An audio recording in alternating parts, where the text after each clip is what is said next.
Então, muito boa tarde. No Sem Censura de hoje, nós vamos falar sobre teatro, sobre literatura, sobre música e sobre a nova novela angolana da TV Brasil, Giculo Messi. Não, Giculo Messo. Não é isso, Heloísa? Giculo Messo. Quer dizer, abre o olho, não é Abre isso? o Tem olho. que abrir o meu. Os nossos convidados são Marcelino Freire, que é escritor e que está sendo homenageado no Sesc de Copacabana com a encenação de 3 textos da sua obra. Parabéns, prazer em tê-la aqui. Obrigado. Nós estamos com a Heloísa Jorge, que é a atriz, a protagonista da novela angolana que a TV Brasil transmite a partir de amanhã, que é o Dia da África. Vai ser às 8h30 da noite. Prazer em tê-la aqui, Heloísa. Obrigada pelo convite.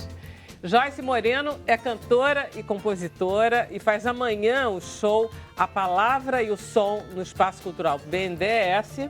Isso aí. E está lançando o disco de mesmo nome. Palavra e som. Prazer em ter aqui, Joyce. Obrigada. E estamos com Carlos Belém, que é diretor da Escola de Música Vila Lobos, e ele vem falar conosco sobre o primeiro concurso de piano que está com inscrições abertas, ok? Ótimo, Belém. Obrigado. Estamos com a nossa produtora de web, saudades suas, Camila, onde você que andava? bom! Tava tirando uma folga. Boas-vindas e, por Obrigada. favor, nos explique como os nossos telespectadores podem participar do programa. Claro, para participar é muito simples, basta entrar nas nossas redes sociais, deixar o seu comentário usando a hashtag Sem Censura ou enviar uma pergunta para os nossos convidados. Eu vou estar aqui acompanhando e passando para eles. Maravilha. Vamos começar com Heloísa Jorge, nossa atriz lindíssima. Estava vendo a respeito da vida que você tem, você tão jovem, você tem uma vida muito atribulada e isso explica muita coisa sua e eu gostaria que você falasse um pouquinho dessa novela, Giculo Messo, que quer dizer de olho bem aberto, de olho, né? Giculo Messo é um dito popular angolano, em quimbundo significa abre o olho. É Giculo o Messo. A gente fez essa novela no ano de 2014. Eu estou aqui no Brasil desde os 12 anos. Eu sou angolana, radicada no Brasil. Eu sou filha de mãe angolana e pai brasileiro. E em 2014 eu tive o convite para ir fazer essa novela. Foi a minha primeira e única protagonista. Então, esse projeto tem um valor simbólico muito grande para mim, porque não é só a novela, marcou a minha volta para Angola. Eu saí de Angola com 12 anos e voltei adulta com a minha profissão, com o meu trabalho, para protagonizar uma novela. Então, foi também um resgate de muita coisa, assim, da minha vida pessoal, de reencontro com as raízes, de me sentir estrangeira também em Angola, porque eu saí de Angola nos anos 90, no final dos anos 90, que foi a década mais crítica por conta da nossa guerra civil. A nossa guerra acabou praticamente ontem, né, ano de 2001 para 2002. E Giculo Messo vem agora para o Brasil, depois de passar por Moçambique, França, Portugal, e foi muito bem aceito. É um projeto incrível que eu acho que na minha carreira foi um divisor de águas e eu espero que o público brasileiro se surpreenda assim como eu me surpreendi fazendo. Que ótimo. Eu estava vendo a história e diz que é a história de um garoto que sai do interior de Angola, vai para a capital, sofre por ser do interior, por ser pobre, e que vai, enfim, daí ele viaja para Nova York e ele volta 20 anos para se vingar. Tem alguma coisa a ver com isso, não? Tem tudo a ver.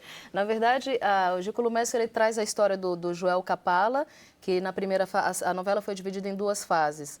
Os personagens mais novos no final dos anos 90, então contextualiza uma Angola ainda se recompondo por conta da guerra, e aí a fase de 2014, que é onde entram os personagens na fase mais nova. O Joel Capalo foi feito pelo Fernando Mailoge, na fase mais nova, e na fase adulta foi feito pelo Borges Macula. E os autores da novela utilizaram a história do Joel, na verdade, como pretexto para falar de uma série de outras questões da novela, como a corrupção, como a prostituição, o uso de drogas. Nada de didatismo na novela, mas ao mesmo tempo ela traz um recorte de uma Angola que ainda está se reconstruindo. Tem mas até um também beijo olhar... gay, não tem? Tem que um é beijo engraçado. Tem muitas coisas em comum com o Brasil, isso que é uma loucura. E tem um beijo gay que deu o maior bochicho, foi proibido, quer dizer, tem...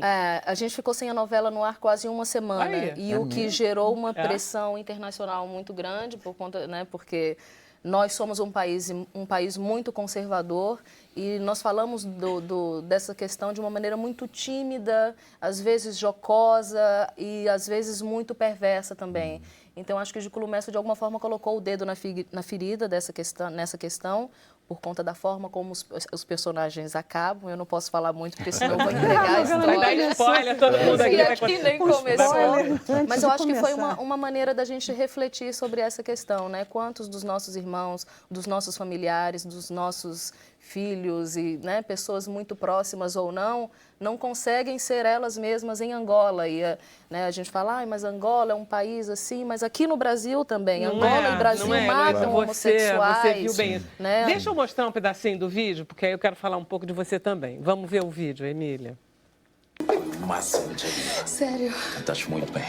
Bem, agora é esperar o resultado. E quando é que vão anunciar a vencedora? À noite. E pediram para as 2 finalistas estarem aqui. Até lá, nervos de aço. E a vencedora desse ano é a magnífica, a sensacional, a linda Jamila Pereira. Ai, meu Deus. Parabéns. Jamila, a vitória é tua e o prémio está aqui à tua espera. Vais gravar o primeiro CD da tua carreira.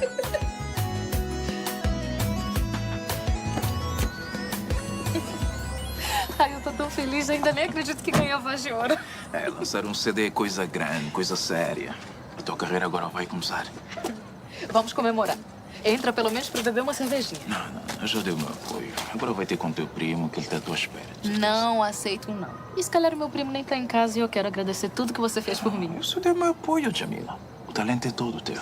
Mas se não fosse o teu apoio, você sempre do meu lado, nada disso teria acontecido.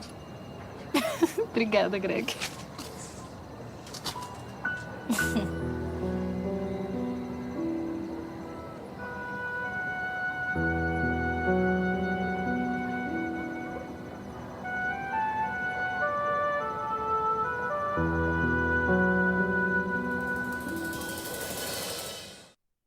Heloísa, você não está fazendo sotaque português. Eu estava louca para perguntar isso. Caramba! Que sotaque você usou? Deixaram você fazer essa brasileira? Mas a ideia não era essa. Conta essa história. A ideia era. Era? A primeira fase da Jamila, que é a minha personagem, a Jamila é uma menina órfã de pai e mãe. Ela não é de Luanda, ela é do deserto do Namibe. E ela foi criada pela avó, trabalhava na cantina da avó, por conta das limitações financeiras, para ajudar na família. E ela nutria um sonho de ser cantora, uma cantora de sucesso. É uma historinha muito, numa primeira vista de olhos, uma historinha muito ingênua, mas é também para questionar uma série de outros fatores, que é que papel a mulher angolana tem hoje em dia, né? Que valores são esses, né? A gente tem uma cultura das misses, uma cultura da beleza e parece que tudo é para fora. Então, acho que a Jamila também veio para questionar essa nossa situação. Na primeira fase, ela vai para os Estados Unidos, ela vai para Portugal, ela tenta realizar esse sonho, não consegue, sofre muito, é extraditada e ela vem para o Brasil também. E aí, já com 30 anos, ela precisava voltar com o sotaque brasileiro. E foi aí que a produção de elenco, os realizadores e os diretores da novela, eles precisavam de uma angolana que conseguisse reproduzir com naturalidade o sotaque português brasileiro. Então, é por isso que ela volta abrasileirada. Mas eu queria que você falasse da tua vida pessoal, que parece que você foi obrigada a perder rapidinho o sotaque angolano aqui, que não te deram muita moleza, não foi isso? Eu não tinha com 12 anos. Eu não tinha muita consciência disso. Hoje eu falo com mais tranquilidade, e de uma maneira mais assertiva, mas eu vim pré-adolescente para o Brasil, na condição de refugiada. Sozinha, né? Sem mamãe. Com um irmão, a minha mãe e os meus irmãos, por parte de mãe, ficaram em Angola, porque na época nenhum cidadão angolano podia sair do país. E o meu pai brasileiro de Montes Claros, Minas Gerais. E eu fui parar em Montes Claros, eu e o meu outro irmão.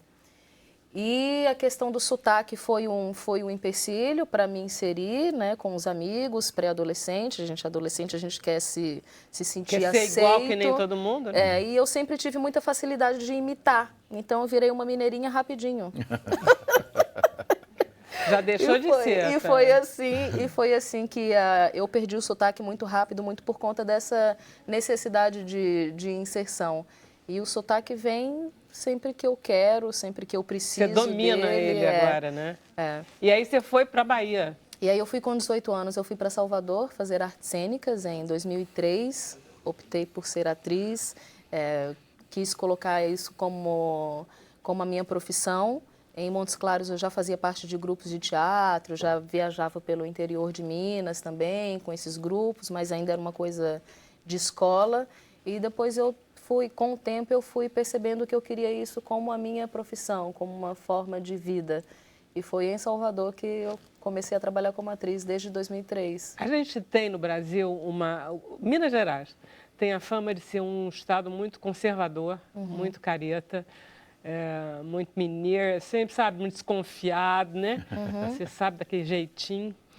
E Salvador tem uma fama de ser muito libertário nesse sentido, de costumes, né, que eu estou falando. Você teve essa experiência também? Total. É isso mesmo? Corresponde à tua vida aqui? Quando eu fui para Salvador, inclusive, me ajudou a me assumir como africana, como angolana, porque até então eu não me encontrava em lugar nenhum. Porque quando eu estava em Angola era mulata cangamassa, volta para o teu país. Cangamassa significa em Angola, suja. Sim, porque o meu pai é branco.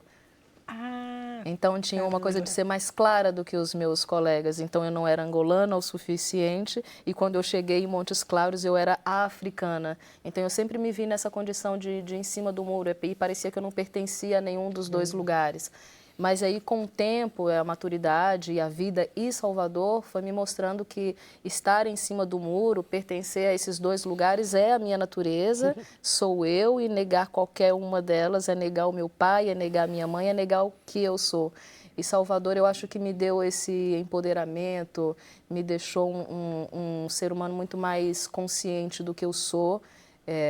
E hoje eu falo, e há algum tempo eu tenho falado que sou angolana e sou brasileira também, e vocês vão ter que lidar com isso, não eu. E aí você pegou o sotaque baiano, se você quiser. Eu acho que peguei, hoje em dia eu não sei mais qual é o meu sotaque. Eu não sei mais qual é o meu sotaque. Você nem sabe que língua você sonha. Sim. O português brasileiro veio já na infância. Há pouco tempo eu tive que resgatar o sotaque português angolano por conta de um outro trabalho que eu fiz. Aí eu tive que fazer o caminho inverso, que é puxar na memória tudo aquilo que eu vivi através do sotaque. E tem sido divertido. E você, aí, como é que você chegou na Rede Globo e fez o sucesso que você fez na Lei do Amor? Porque foi um sucesso, foi agradável isso? Como é que você chegou lá? Eu cheguei na Rede Globo por conta de um monólogo que eu tenho chamado A Mesa, de um dramaturgo angolano chamado José Mena Brantes. Eu fui para Curitiba, no Festival de Teatro de Curitiba, e tinha um pesquisador de elenco lá, o Lauro Macedo, que viu A Mesa, ficou impressionado, gostou, e aí me chamou para um teste de elenco, para fazer aquele cadastrozinho que se faz para você, né, ter lá o seu trabalho registrado. E aí eu fiz esse registro. E aí eles me chamaram para fazer Gabriela, em 2012. Eu fazia uma empregada chamada Fabiana, era uma personagem de época, ambientada nos anos 20, o remake eu falo, né, do Valcir Carrasco. E aí 4 anos depois eu fiz um teste, me chamaram para fazer um teste para fazer a Luanda, Liberdade, Liberdade, também era uma personagem de época, era uma escrava meio contestadora, tinhosa. Eu só tinha feito personagens neste lugar. Uma era empregada e a outra era escrava. E a Laura, na Lei do Amor, foi a minha primeira personagem que eu não precisei fazer teste. Esse Deus sim pai, foi né? convite. Então, também tem um valor simbólico para mim, porque foi a primeira vez que eu experimentei um outro lugar na televisão brasileira. E eu já tinha protagonizado a novela lá em Angola, em 2014. E a Laura veio assim, por ser angolana e por estar aqui na hora certa. Eles precisavam, né, de uma atriz angolana para fazer, porque essa sim precisava de sotaque. Ela não tinha muitas referências brasileiras, apesar de ser uma angolana viajada, era uma empresária, executiva, chique, bem-sucedida, mas ela era angolana e eles precisavam disso. E eu tive que fazer esse exercício de trazer o sotaque de volta. Maravilha. Então, 20h30 da noite amanhã, todos na telinha vendo você. Dizer que a comunidade angolana aqui no Rio de Janeiro, ontem eu estive no consulado de Angola, aqui no Rio, dando uma entrevista, dizer que a comunidade está toda em peso, muito emocionada, porque eu acho que é uma política pública também você trazer uma novela angolana aqui para o Brasil, é a segunda, né? A primeira foi o Indec, e fazer esse caminho de volta também, porque nós lá em Angola consumimos muito as novelas brasileiras e de alguma forma a gente vai se abrasileirando sem questionar muito, então tomara que a gente fala tanto em intercâmbio cultural e isso somos real, países, né? irmãos, então tomara que isso, né, cada vez mais se torne uma via de mão dupla, porque aí fica mais interessante essa troca. Então, estou muito emocionada. Olha, vamos adorar ver você. Obrigada. Marcelino, olha só, ela estava na Bahia, pertinho ali, você estava em Pernambuco. É, Pernambuco. E tem coisas que você escreve que eu adoro, que você diz assim, eu escrevo falando. É verdade. Não é? É verdade. E eu acho que tem uma coisa que o Nordeste tem. Eu estou pensando assim, no Lirinha, que recita como ninguém. Maravilhoso. Vocês têm esse talento do verso. É essa fala nordestina, essa oralidade sertaneja, né? Eu nasci numa cidade chamada Sertânia. Eu costumo dizer que eu não nasci, eu escapei. Ele é cheio das frases de efeito. Tudo nele é cheio das frases de efeito. E 10 crianças que nasciam na época em que eu nasci, só umas 6 sobreviviam. Minha mãe teve 14 filhos, né? E desses 14, 9 sobreviveram, eu sou o caçula desses 14. Nasci de 7 meses, minha mãe disse, esse daí não vai crescer. E eu estou dando aqui meu testemunho. Que não cresceu praticamente, imagina os irmãos. Mas o que é que acontece? Não é nada pequeno, né? Essa fala nordestina, o que eu escrevo, eu costumo dizer que quem escreveu foi a minha mãe.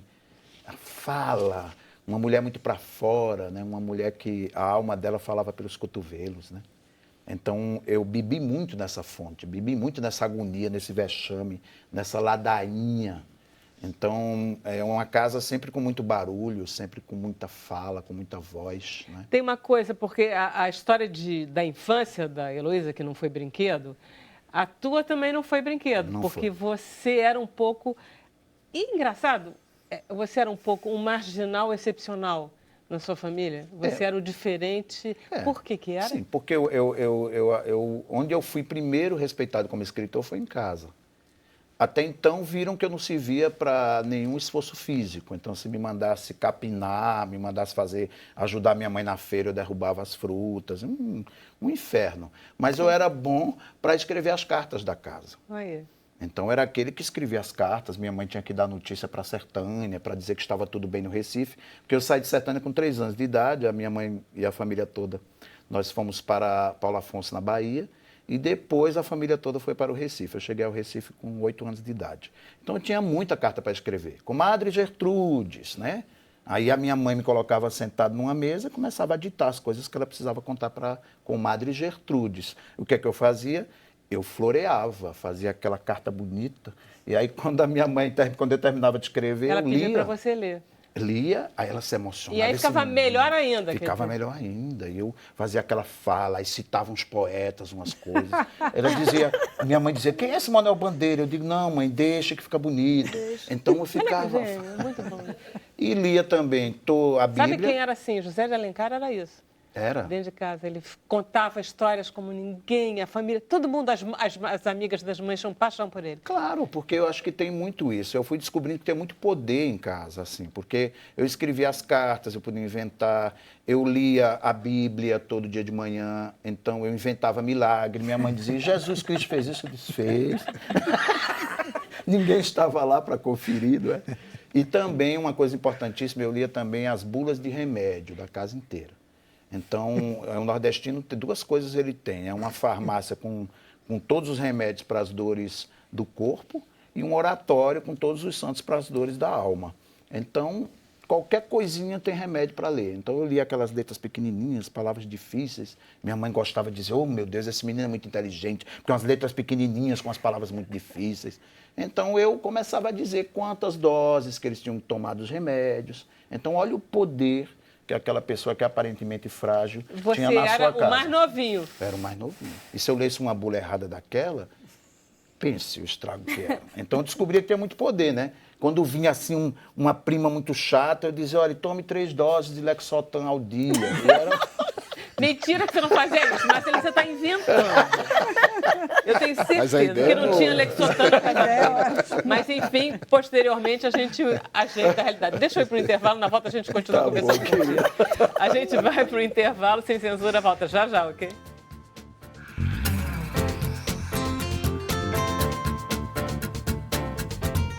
Hoje o Sem Censura está falando sobre música, sobre teatro, sobre literatura, sobre a novela de Giculo Messi aqui da TV Brasil. Estávamos conversando com Marcelino Freire.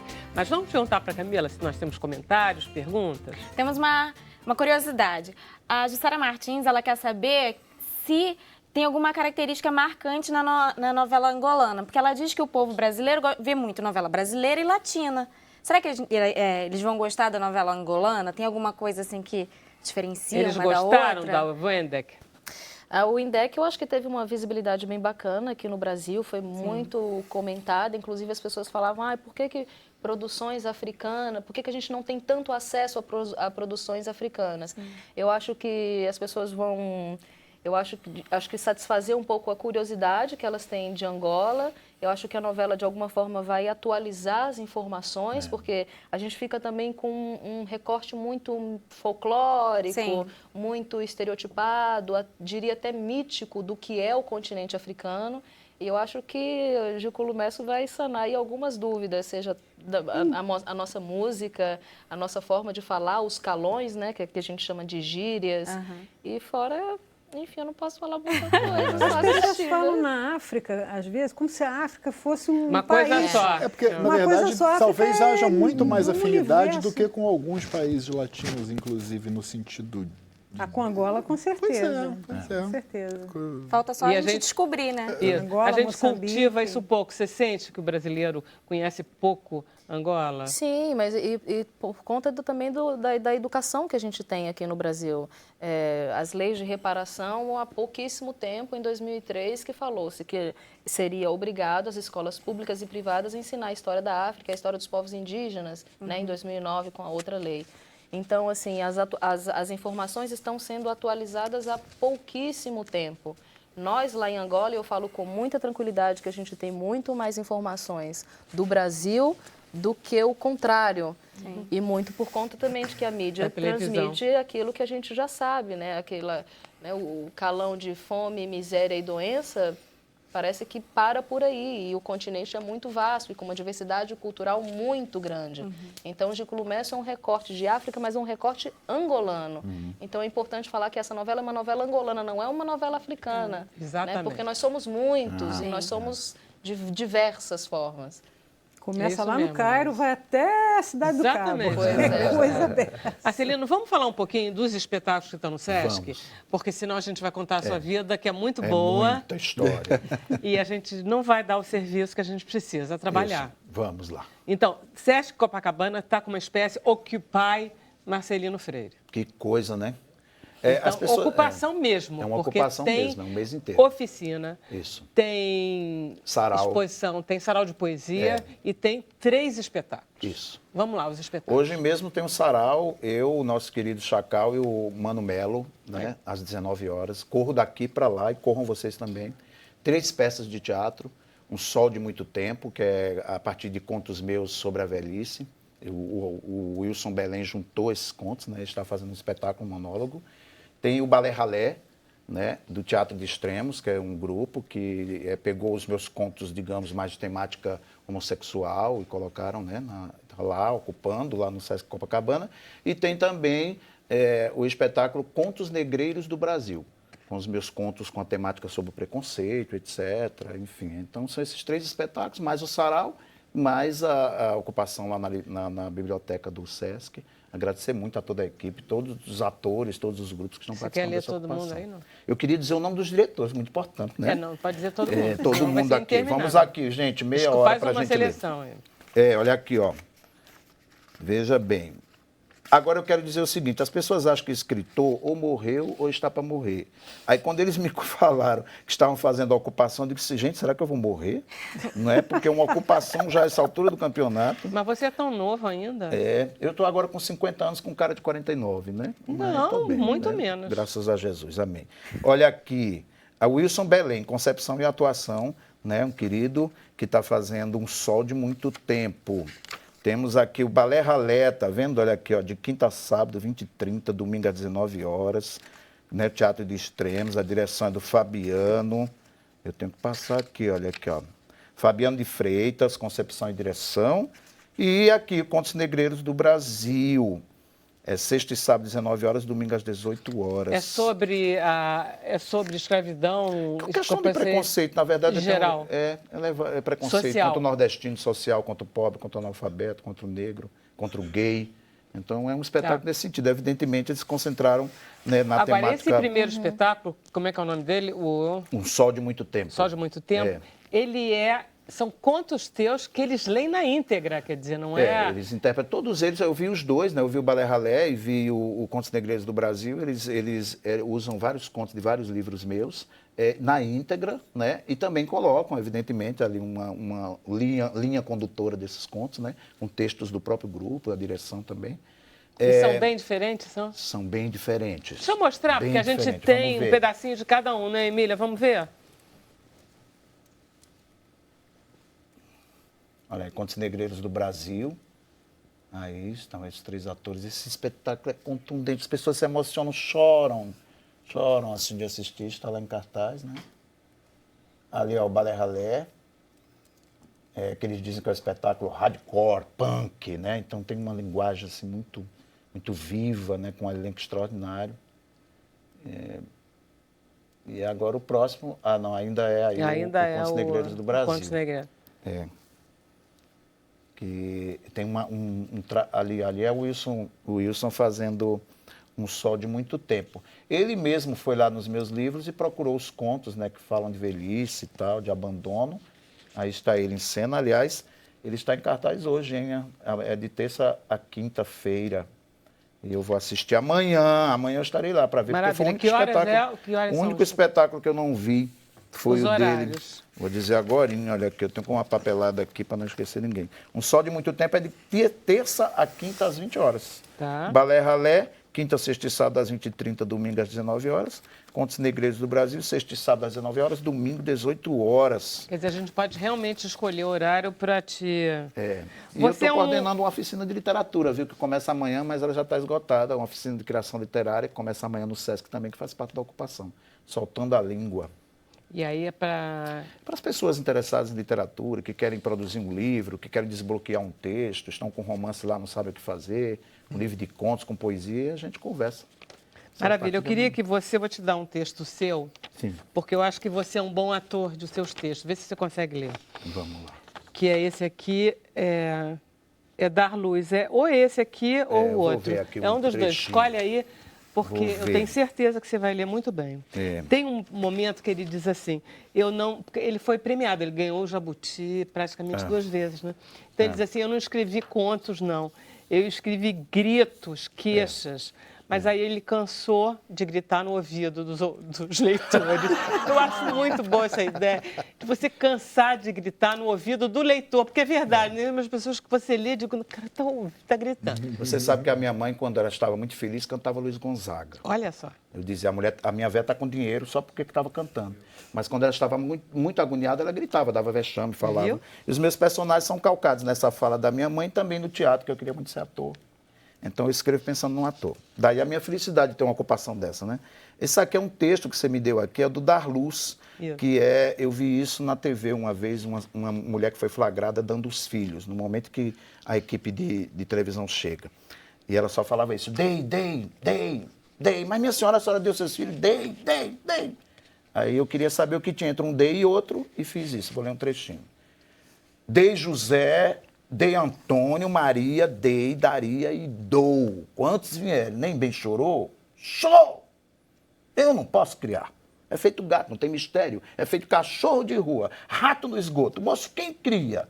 É fácil pimenta no dos outros. Aí vem a madama, aí vem gente dizer, arranja um trabalho, arranja você, me dê o trabalho agora. Eu não sei escrever, não sei fazer conta nos dedos da mão. A gente conta, José, Antônio, Paulo, Juscelino. Eu dou nome assim só para não me perder.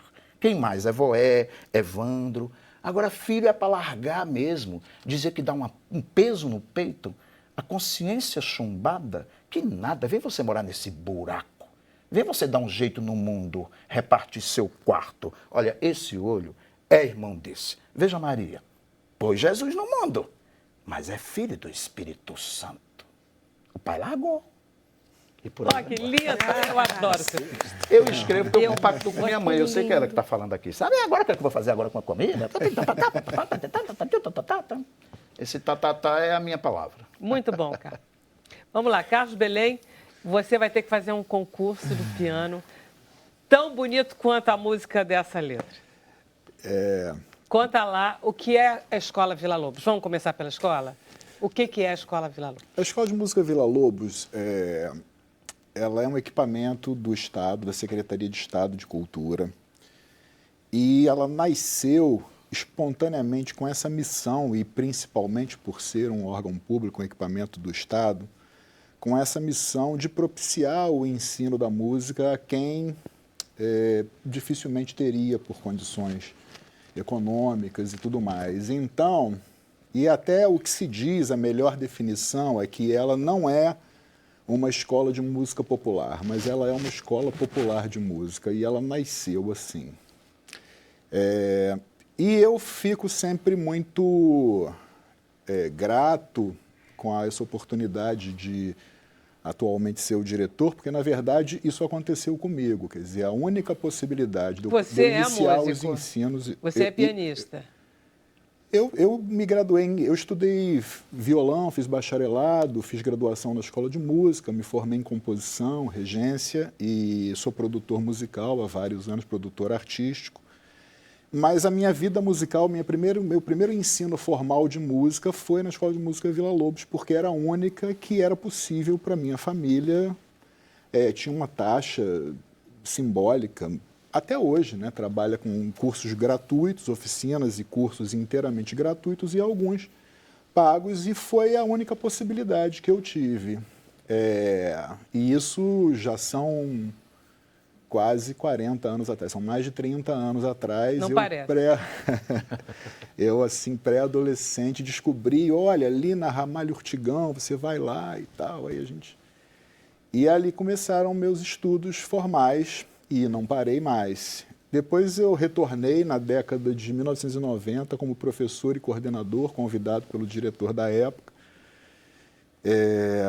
E recentemente fui convidado para a direção. E, quantos assim, alunos vocês atendem? Olha, nós temos, inclusive, uma orientação do Estado, quer dizer, de ampliar esse alcance para todo o nosso Estado. Essa, inclusive, é uma ação que o secretário André Lazzaroni também incentiva, ou seja, não ficar apenas na cidade, na capital, por ser justamente o equipamento estadual, e a gente vem ampliando isso através dos polos avançados. Somando todos eles, são atualmente matriculados regularmente 3.600 alunos. O quê?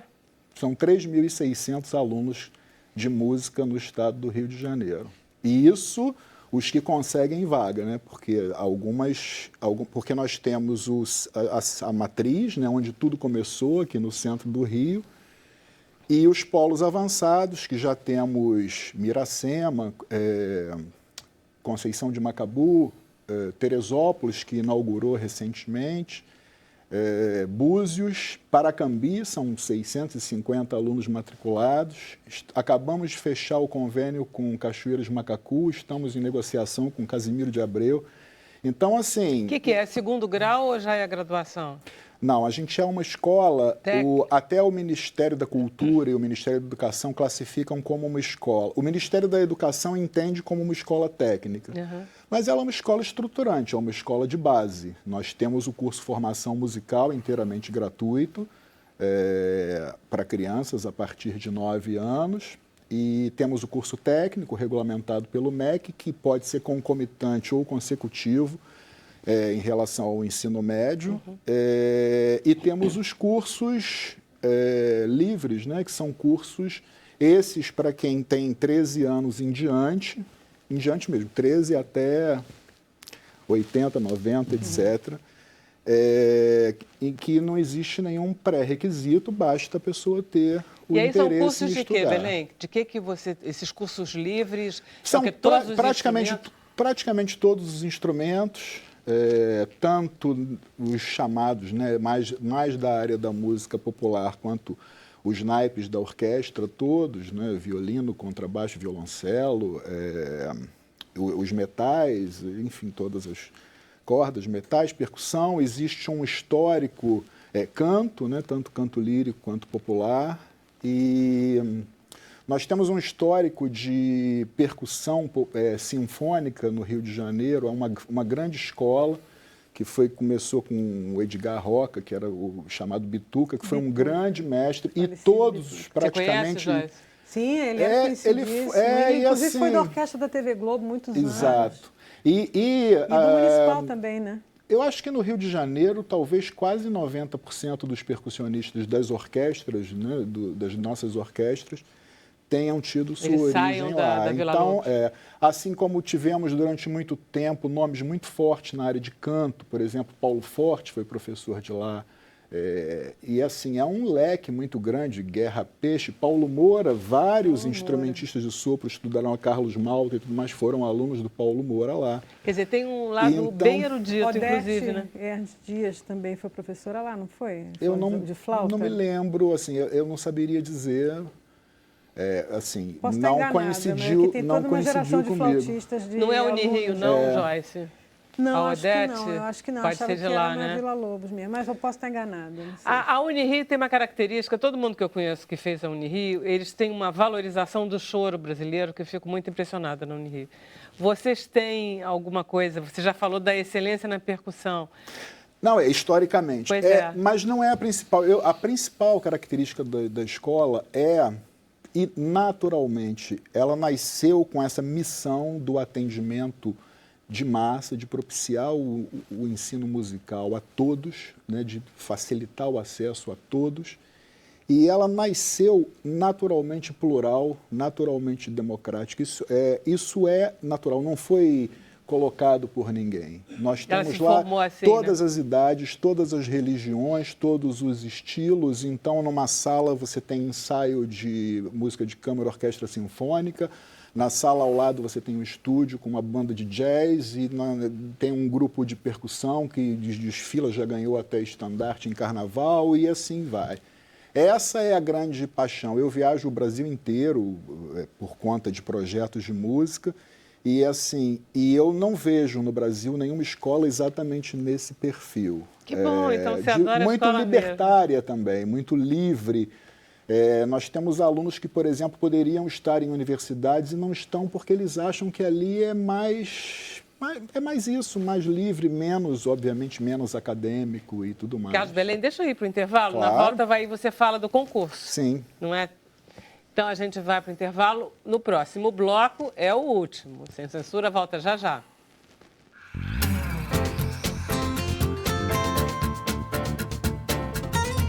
E voltamos com o Sem Censura de hoje, que está falando sobre a nova novela da TV Brasil, sobre teatro, sobre música e sobre literatura. Camila, nós temos perguntas, comentários? Temos. A Lorena Oliveira, ela pergunta. Ela diz que você torna muito simples o escrever. E ela queria saber como você tomou gosto em ensinar os outros a escrever também. Eu gosto muito de pessoas, então eu acho que quando nas minhas oficinas eu gosto de conhecer as pessoas, né? E assim, cada um escrever com a palavra própria, com sua própria palavra. Eu acho que o que acontece muito em dificuldade é que você escreve dentro de um sistema literário. O sistema literário escreve por você. Aí eu fico cutucando para que a pessoa chegue com sua própria palavra, né? E a sua própria palavra está na mãe, cantando na cozinha, né? No vizinho, na rua. Aí eu fico estimulando isso, até a pessoa encontrar a sua própria voz literária e gritar. Vamos lá, Carlos Belém. O concurso. Esse concurso foi uma iniciativa de um grupo de professores. Já é uma tradição no Brasil, embora às vezes pareça que nem tanto, mas é uma tradição, concursos para revelação de jovens talentos, né? Enfim, seria um equivalente aos festivais da canção, e também é histórico no Brasil a questão de concursos de instrumentistas. Houve uma época que tinha jovens instrumentistas e tudo mais. E aí um grupo de professores propôs que a gente fizesse um concurso nacional para piano, para o instrumento piano, né, que fosse privilegiando os estudantes, mas não somente, e que também integrasse as instituições de ensino, porque eu tenho trabalhado com muitas parcerias, então a gente eu tive reuniões com a UFRJ, com a Escola de Música da UFRJ, com a Unirio, com o Conservatório Brasileiro, uma maneira também de integrar essas instituições aqui no Rio de Janeiro, e vai ao encontro da nossa política de abrangência, né, estadual, nesse caso até nacional. As inscrições estão abertas, o site é vilalobos.rj.gov.br. Basta lembrar Vila Lobos, de Heitor Vila Lobos, com 2 L's e o travessãozinho, o hífen, né? vilalobos.rj.gov.br, que tem todas as informações. É inteiramente gratuito, e eu disse para os professores, eu disse, olha, dinheiro eu não tenho, nós não temos. Mas eles mesmo apontaram, poxa, mas tem tanto concurso literário cujo prêmio é a publicação do texto, tem, enfim, tantos concursos cujo prêmio é de teatro, cujo prêmio é a encenação, então o nosso prêmio vai ser a gravação profissional nos nossos estúdios.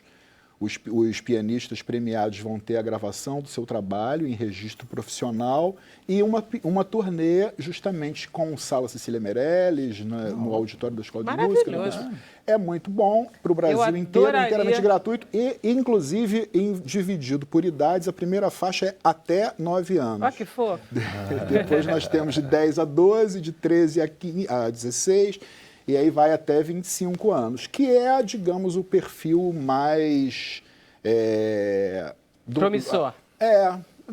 Olha só, eu adoraria conseguir um piano para você trazer esses vencedores aqui. Vou tentar fazer isso. Obrigado, Carlos. Muito obrigado. Joyce, esse show amanhã, como é que está? Quintas Culturais do BNDES. Isso, pois é um pré-lançamento, na verdade. A gente nem estava tão certo de que ia dar tempo de coincidir a data do show com a data do lançamento do CD. Mas deu. O CD se chama Palavra e Som e é um disco assim todo de inéditas. Eu faço assim, eu vou alternando, né?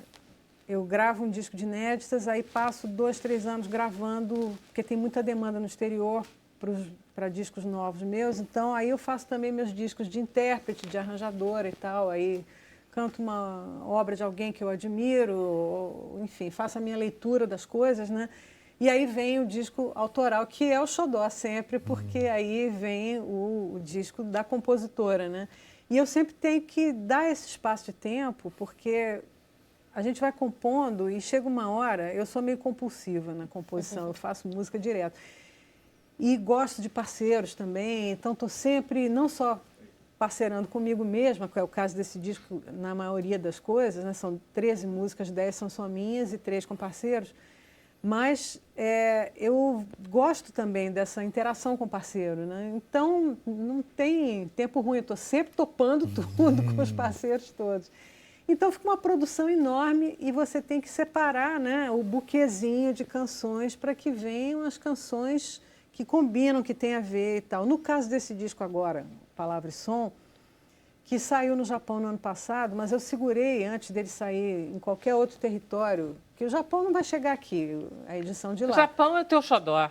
Você adora o Japão, porque o Japão te adora. É um caso de amor muito bem sucedido, uma relação estável, realmente, de mais de 30 anos.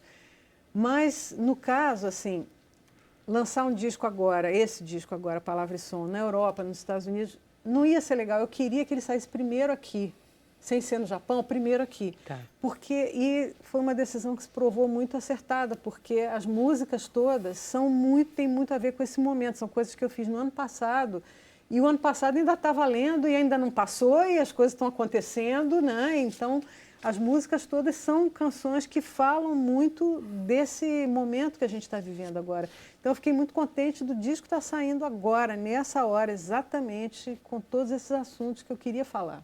Pois é, mas você fala também de coisas tuas. Tem o Maitá, eu adoro, porque você define o lugar onde você vive, você fala muito bem. É um bairro que não tinha música, né, coitadinho? Ninguém nunca tinha feito uma música para o Maitá.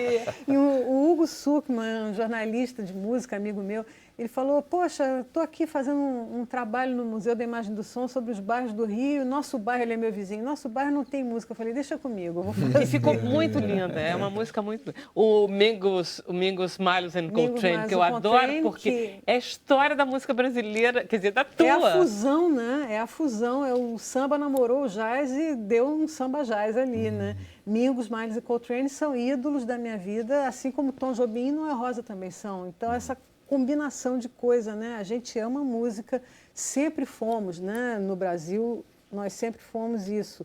Essa mistureba de estilos. O Pixinguinha, nos anos 10, as pessoas diziam que ele era jazzista. Quando voltou da Europa, ele voltou, todo mundo, que é isso? Que negócio é esse? Então, né? Então, a gente sempre teve essa coisa essa mistureba que a gente é. A música brasileira é assim. A música você sabe, Joyce, eu estava... Assim. Lendo uma entrevista que você deu para uma... Acho que foi Aragão, uma jornalista. E aí ela te elogia o teu violão, diz que teu violão é muito bonito. Aí você diz, é porque eu não sou uma cantora que se acompanha, eu sou música. Então, esse feminino que você botou aí, inclusive, que é um neologismo, né? É que nem presidenta, que as pessoas não estão acostumadas a dizer fulana é música. Música parece uma coisa muito abstrata, mas olha só, né? Que lindo. Porque quando... Vamos lá, o Carlos Belém pode dizer, eu sou músico. Mas quando você diz eu sou música, meu amor, eu sou música. A própria música. Não é a mesma coisa. O feminino é cheio de coisas. Né? E tem uma história... As infâncias aqui estão muito interessantes. Poético, né? Eu sou a música, né? Eu sou a música. Tem uma história da infância da Joyce que eu adoro, que é a influência do irmão, e eu adoro isso, você ouvindo Garota de Ipanema antes de todo mundo, uma menina, porque seu irmão tocava violão. Conta essa história. Meu irmão era amigo desse povo da Bossa Nova, depois ele fez carreira de advogado, ele foi para um outro mundo, assim, mas ele tinha Menescal... Era sua mãe com os meninos? Minha mãe com os filhos. Minha mãe solteira, sozinha, né? Hoje em dia, quer dizer, solteira naquela época não podia nem dizer que ela era, porque pegaria muito mal. Hoje em dia a gente fala que a mãe separada, era uma a gente separada, chama de mãe solteira, mas ela era, como diz em inglês, single mom, né? Uma mãe sozinha criando seus filhos. E meus irmãos, diferença grande de idade para mim, 13 anos um, 16 anos o outro. Mas esse que era o do meio, de 13 anos, né, que se formou em Direito e fez carreira no Banco do Brasil, uma outra história, a vida dele, ele tomou um outro rumo, mas ele era um músico super talentoso e era amigo desses caras todos. Então ele tocava com... Menescal ia na sua casa? Menescal era amigo de infância do meu irmão. Luiz Carlos Vinhas, Elmir Deodato tocava acordeon no conjunto de baile do meu irmão, entendeu? Então tinha essa ligação com a música já acontecendo. E como eles já eram profissionais, e meu irmão fazia aquilo meio de onda, porque, na verdade, o objetivo dele era outro, mas ele tinha... A casa era aberta para essas pessoas, né? Então, eu ouvia essas músicas em primeiríssima mão, né? Primeiríssima. Eu ouvia tudo, ficava ali babando. E o Menescal, hoje em dia, ele brinca comigo e fala... A gente fala para você, sai, garota, show, pirralha. Mas era pirralha que ficava ali aprendendo, olhando e vendo os acordes, né? Então, eu já comecei a tocar violão autodidata, sozinha, né? E fazendo isso, e copiando o que meu irmão e os amigos dele faziam. Olha só, você vai tocar duas músicas, eu vou pedir para você tocar duas, uma para terminar o programa da televisão e o outro para emendar e começar o Facebook. Você vai tocar que músicas? Bom, a gente falou em atualidades, né? Tem a do Apocalipse, aposto, essa mesmo. O Apocalipse é uma música que eu fiz, assim, premonitoriamente no ano passado. Bom, premonitoriamente não exagero. Não foi. Na verdade, o Apocalipse já estava começando, né? Mas a gente não imaginava que ele ia se configurar e que ia demorar tanto. O Apocalipse Now. Pois é. Aí, eu não sei, a segunda música eu estou aqui em dúvida, porque tem várias aqui. Tem o Forró Bodó das Meninas, por exemplo. Muito bom também. Que é uma música que eu fiz pensando... a gente é feminista da velha guarda, né? Eu sou, com certeza, assumidamente. E eu sempre escrevi no feminino, sempre falei muito nas coisas femininas e tal. E eu estou vendo uma geração de meninas hoje em dia, né? Uma geração nova. Um feminismo diferente, muito interessante. Muito diferente. Então eu fiz essa música pensando nelas, nas então meninas que estão brotando aí. Deixa eu contar uma história para você, que eu adoro. Não sei se eu já te contei isso. Uma vez eu descobri que você nasceu no mesmo dia, mês e ano que eu. Aí caramba, eu disse, interessante. Aí uma vez eu ouvi você dizendo que você tinha nascido em Copacabana. Eu nasci numa casa de saúde em Copacabana. Eu digo, gente, eu fui colega de berçário da vida. Achei que ser colega de berçário de alguém era fantástico. Nunca imaginei. Amigo de infância? Eu peguei o Ricardo Vilas e disse, Ricardo, você é amigo da Joyce? O Ricardo aqui. Claro. Eu digo, liga para ela agora e pergunta em que casa de saúde que ela nasceu, porque eu tenho certeza que ela foi minha colega de berçário. Não fui, nasci no hospital Não foi. Pois é, fiquei arrasada. Mas a ideia era boa. Vamos embora.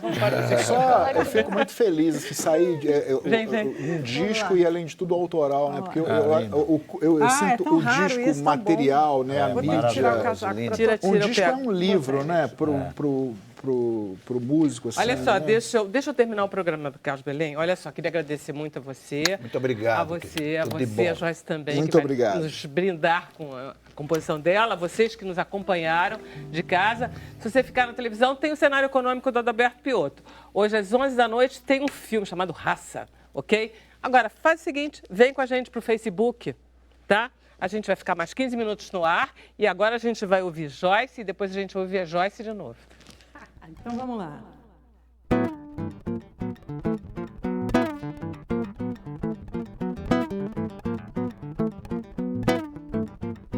Sambando nesse apocalipse, mas quem foi que disse que o samba é tolice, que é pecado samba? Deixa pra lá. Quem dera, moreno, que tudo que vai pelo mundo parasse um segundo e fosse só balançar. Só pra brincar. E a gente que fazem feitiço, que brigam por isso em nome de Cristo, de Moisés e de Alá. Formassem um bloco de bambas e caíssem nesse samba pra contrariar. Se a força da grana mais preta maltrata o planeta com tanta mutreta de quem só quer ganhar, não vai passar. Se a nossa alegria é que dança, que traz esperança, que contrabalança e que nos pode salvar, vamos sambar. Se as águas secaram, se os homens piraram, e agora quem vai mandar água pra ioiô e iaiá? Sou mais o profeta que disse, vá de retroapocalipse, salve o samba. Se a força da grana mais preta maltrata o planeta com tanta mutreta de quem só quer ganhar, não vai passar. Se a nossa alegria é que dança, que traz esperança, que contrabalança e que nos pode salvar, vamos sambar. Se as águas secaram, se os homens piraram, e agora quem vai mandar água pra ioiô e iaiá, pra ioiô e iaiá? Sou mais o profeta que disse, vá de retroapocalipse, salve o samba, salve o samba, salve o samba, samba, samba, samba. Maravilhoso, muito bom mesmo. E agora vai ser o Forró Bodó das Meninas no Facebook já, hein? Então vamos ao Forró Bodó.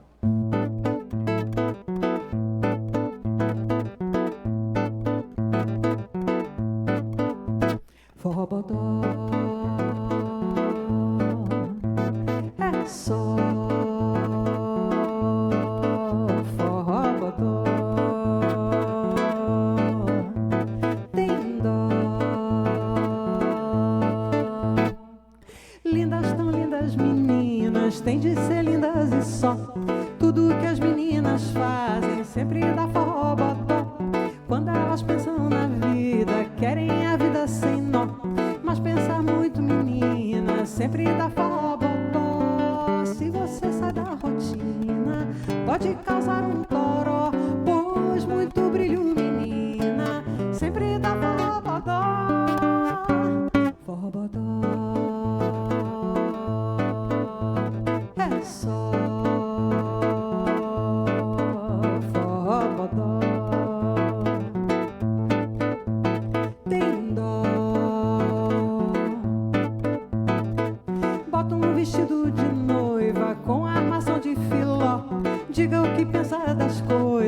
aguarde o forró bodó, ou faça papel de louca, sobrevivendo ao giló. O gosto amargo na boca sempre dá forró bodó, mesmo se for diferente do que já foi sua avó. Saiba o destino da gente, é sempre o forró bodó.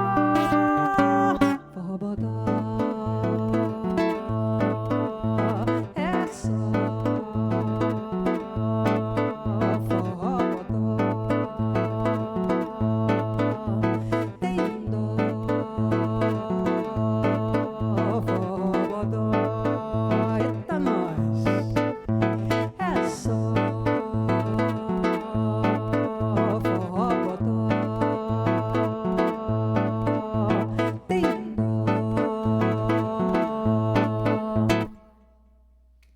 Maravilha, maravilha. Lindo, lindo. Você não quer voltar? Oi? Quer voltar para a bancada para a gente conversar mais um pouquinho? Tudo bem, vamos lá. Voltarei. E aí, Camila, como estamos de perguntas? A Juliana Duarte comentou a música da Joyce, Levanta o Astral. Eba! Quer o bom. casaco? Você tá com Eu frio? quero. E Casaquinho. a Natália pergunta se o show vai rodar, se vai para São Paulo. O show vai rodar sim, a gente não tem todas as datas ainda e eu não temos datas, mas eu não vou saber elas de cor porque elas já são mais para frente. Eu tenho várias viagens fora do Brasil. Como é que a gente sabe dessa sua programação? Tem um site agenda. teu? Olha, tenho a página no Facebook de artista Joyce Moreno e tem o site joycemoreno.com, que aliás está sendo reformulado, está todo novinho, redesenhado, está uma beleza. Tem que fazer As mesmo. suas Sempre músicas tem estão agenda lá. disponíveis online também? Olha, as músicas estão disponíveis no site novo, agora tem várias músicas já com as letras e eu estou começando já também, a gente está trabalhando também na edição das partituras online para que as pessoas possam tocar. Ah, que legal. E tem um canal no YouTube que chama Um Café Lá em Casa, do meu amigo Nelson Farias, que eu já fiz alguns tutoriais de músicas minhas ali para as pessoas aprenderem a tocar as minhas músicas me vendo tocar. Então, legal. também a gente está fazendo isso, é bacana. Fica uma ótima dica para o pessoal em casa. Com certeza. Ó, a Vida Chagas, ela pergunta para o Marcelino se ele acredita que qualquer um pode se tornar um escritor. Eu acho o seguinte, que tem muita gente que chega na minha oficina literária e quer escrever, mas não quer ler, Ah, né? Eu digo, mas como? Aí eu acho que eu formo nas oficinas mais leitores que escritores, o que já é um passo para você se tornar escritor. Tem gente que chega na oficina e que quer publicar um livro, não quer escrever. Uma vez eu cheguei, não quer publicar um livro, gosta, é legal, você A pessoa vê o glamour Isso, daquilo e não se dá conta Que é só o brilho. a obra do compositor é construída através de milhares de coisas que ele ouviu, ou ele ou ela ouviu a vida inteira. Exatamente. E foi construindo aquilo até se expressar. Exatamente. A gente que acha que você chega na novela, chega lá e pronto, já está pronto. Exatamente. Não, e entre os é. atores também é a mesma coisa. Tem gente que ingressa numa universidade pública para fazer artes cênicas visando a televisão. Exatamente, E uma coisa não tem Exatamente. Não passa nada a ver pelo com a teatro, outra, né? Claro. Acho que é uma questão de escolha, uma questão de você fazer a seguinte pergunta: se tirar a literatura da minha vida, o que é que sobra? Se sobrar muita coisa, vá para essa muita coisa que é melhor. Eu sempre- Mas se sobrar pouquinho assim, nossa, é tão importante. Se tirar a literatura, se eu quero escrever e tira isso, vai fazer muita falta, então vá para a literatura e comece a ler, exercitar, né? Eu queria citar Dorival Caymmi, porque a MPB tem resposta para tudo. Então tem uma frase disso que a gente está falando aqui, né? Todo mundo gosta de abará, mas ninguém quer saber o trabalho que dá. Muito bom, muito bom. Você sabe que a Joyce, eu estava conversando com ela, porque essa coisa dos artistas, a gente estava falando da literatura, da importância da literatura.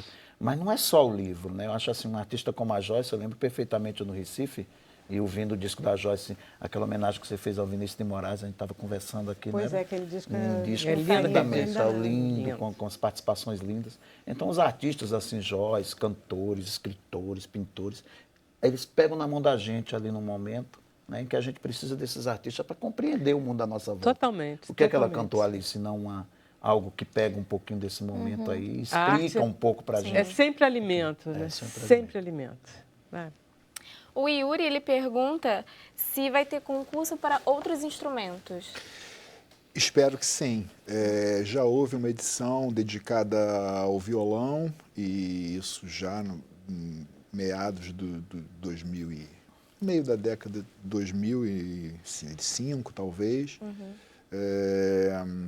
E agora eu voltei como diretor e conseguimos lançar esse nacional de piano. E, na verdade, hoje mesmo a gente estava conversando sobre isso. Se a gente, de repente, não amplia, faz um concurso para jovens músicos em geral, em várias categorias. Eu, particularmente, sempre fui um defensor dos concursos e o clima, o ambiente entre os participantes é muito menos tenso e muito menos competitivo do que faz parecer. Quer dizer, o concurso não é exatamente uma competição. É claro que tem adrenalina, mas eu sempre fui um defensor. Alguns acham que assim é uma visão um pouco romântica, tipo, não, porque é arte, aí não deve ter, mas é concurso literário, festival da canção. É quase uma ocasião de todo mundo se conhecer e de se encontrar, não é? E assim, o premiado é quem se sai melhor naquele momento. Se fosse meia hora mais tarde, talvez fosse tudo diferente. Os festivais da canção, se fosse no dia seguinte, teria tido o mesmo resultado. Se mudasse um julgador, teria sido... Você fez, né, Eu fiz vários festivais. A minha carreira começou no Festival da Canção. Não foi aquele do Clariana, não. Foi antes. Eu tinha 19 anos. Clariana, eu me lembro bem. Todos os meus amigos, que são meus amigos até hoje, há 50 anos, é gente que eu conheci naquele festival, que estava no mesmo festival que eu. Milton Nascimento, Marcos Valle... Macalé, são meus amigos de fé, meus adorados e aí amigos. Tem sempre essa criançada que estava lá, né? Que era todo mundo garoto. Eu me lembro de Toninho Horta com 18 anos, eu com 19. Então era uma delícia, tinha essa convivência. Quer dizer, tinha o lado muito competitivo. Acho que aqueles festivais da Record eram piores. O daqui, que a gente fazia no Rio, que foi feito no Rio, e esse que eu participei... Mas aí era muito por conta do público, que tinha uma participação muito apaixonada e muito agressiva. Era um pouco Facebook, né? Era uma coisa daquele momento, era uma ditadura militar. As pessoas iam gritar onde? É verdade, tem razão. Era na música do Geraldo Vandré, eram outras coisas, era o jeito que as pessoas tinham de estar participando. Mas eu quis dizer assim, eu entendo e sempre fui um defensor, sempre gostei, sempre acreditei nisso como uma forma o que eu quero dizer assim, um festival que tem Chico Buarque, Gilberto Gil e do Lobo competição, vai dizer que quem é o melhor? O primeiro lugar é melhor do que o outro? Isso é meio ridículo, né? Não é, mas assim, por algum motivo, foi premiado. E eu acho até divertido, sabe, essa briga que reclama do resultado. Ele está propondo que realmente o pessoal vai se dar pesado. Mas é isso, mas tá certo ele, a gente tem que ir pelo nível, né? E eu gosto dessa briga, tem sempre o grupo que reclama, que acha que não sei o que defendeu não sei quem, e o que o público gosta normalmente não é exatamente o que o júri, porque o júri tem um outro olhar. Mas eu acho tudo muito divertido. Faz parte. Faz bem a todo mundo. Eu acho. O Roberto Cabral comentou, Joyce, você é um luxo, o bom da vida é te ouvir. Opa, muito obrigada. Tudo bem. Ninguém vai fazer nenhuma pergunta sobre o penteado da Heloísa. Eu já estou acreditando. Eu tava louca para perguntar. Né? Porque ninguém... Estou esperando que alguém aqui... Porque eu estou sempre naquele papel da curiosa, entendeu? Desinvestada. Não é necessariamente um penteado. A amarração de turbante é uma coisa muito difícil. Isso é toda uma técnica. É que nem kimono no Japão. Não é mole, não. Aquela amarração que se faz ali é muito sério. Eu já tenho um pouquinho mais de prática, mas o turbante eu geralmente faço para aqueles dias em que eu não quero... Soltar o cabelo. Soltar o cabelo, ou fazer uma coisa, ou arrumar. E as pessoas falam, nossa, você fez uma coisa mais elaborada hoje, tudo pro... Mas não é, não. Tudo que o bicho estava pegando hoje.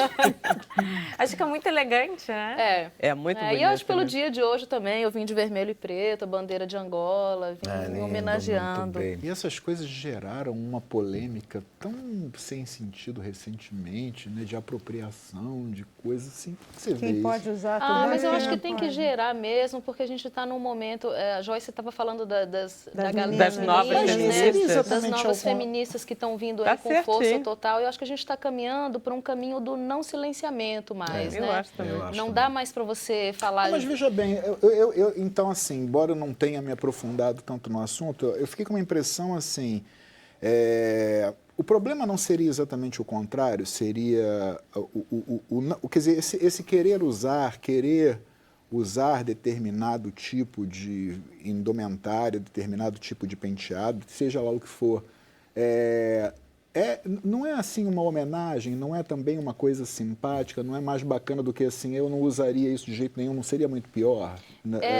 É uma coisa simpática, mas também se você se coloca no lugar, agora eu falo das pessoas negras aqui do país, né? Você olha para uma mulher negra, tranquilamente ela vai ser estigmatizada como macumbeira, como feiticeira, os estigmas são todos negativos. E aí quando a pessoa de pele clara usa um turbante, ela está fazendo uma homenagem. Então, por que a gente pode ser condescendente com A e não pode ser, e não pode valorizar? E se ela só acha legal, assim, sabe? Mas a discussão... O que eu acho válido, assim, é uma coisa de achar eu legal, gosto do assim, pipoco, eu gosto do fato da gente estar tendo a oportunidade de discutir sobre isso. Porque antes a gente não estava falando sobre isso de maneira mais contundente. Claro que a gente tem pessoas radicais falando, mas é importante que a gente fale, porque a gente tem esse problema grave aqui no Brasil. Até para quem usa, possa refletir exatamente, né, sobre essa questão. Eu fico assim... isso que me assusta um pouco, assim, num país em que teve passeata contra a guitarra elétrica, eu fico sempre aflito, assim, sabe? Quando... a pessoa acha legal a guitarra. A música, às você vezes está trazendo a coisa da música brasileira. A música brasileira, como eu falei, quando a gente estava no ar na TV ainda... Era um outro momento, Carlos Belém. E nós era uma outra coisa. Nós somos um país misturado mesmo. A gente é o Brasil do Darcy Ribeiro, ou deveríamos ser, né? É o que a gente gostaria de ser, eu pelo menos. Eu acredito no Brasil do Darcy Ribeiro, que é o Brasil moreno, é o Brasil de todas as raças, de todas as religiões, de todas as culturas, de todas as misturas. Nós deveríamos valorizar isso, isso é muito bacana. É uma pena que o Brasil não pense isso. assim, né, Joyce? A música brasileira o o último bastião, resort assim, do Brasil do Darcy Ribeiro, que ele sonhou. Né, que é esse Brasil misturado mesmo. Você acha que até hoje o Brasil não conhece o Brasil? Eu acho. Né? Eu acho que a gente não conhece mesmo. O Brasil não se reconhece no negro brasileiro. Começa por aí, né? É esquisito isso. É muito O brasileiro... esquisito. Sabe que uma coisa que eu estava pensando? Uma vez teve um historiador português aqui. E aí estava se falando sobre a história do Brasil. E disse, eu não compreendo o brasileiro.